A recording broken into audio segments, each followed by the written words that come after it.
Monsignor Landry, National Director of the Pontifical Mission Societies, here in my office in New York City. Today, Monday, June 23rd, Jesus in the Gospel challenges us. He says that the measure with which we measure will be measured out to you.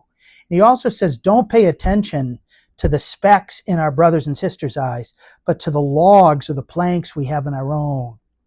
What measure do we measure with?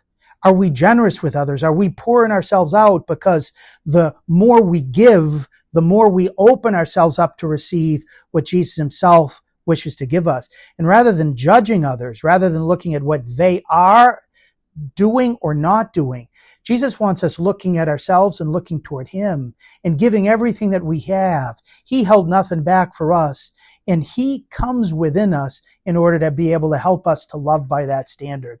On June 23rd, the church celebrates a great saint who's not really well known in the U.S., but his name was St. Joseph Cafasso. He was the greatest prison chaplain of all time. He went in there and he confessed prisoners, including many on death row, bringing countless to conversion and to tears, and many to reconcile with the Lord before they would be executed through capital punishment for capital crimes.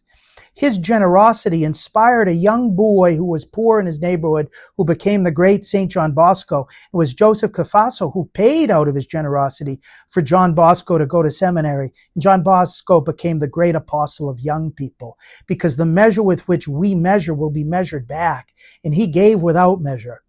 That's the type of standard to which missionaries all across the globe seek to aspire, to give themselves fully, just as God has given himself to us, putting themselves out there, sometimes receiving no response from those for whom they're given their life, but sometime they do get that response. And so we pray for missionaries today. We pray for the mission that God has given to us, that we might hold nothing back, that we might fully go for it. And like Joseph Cafasso, like John Bosco and so many missionary saints, change the world.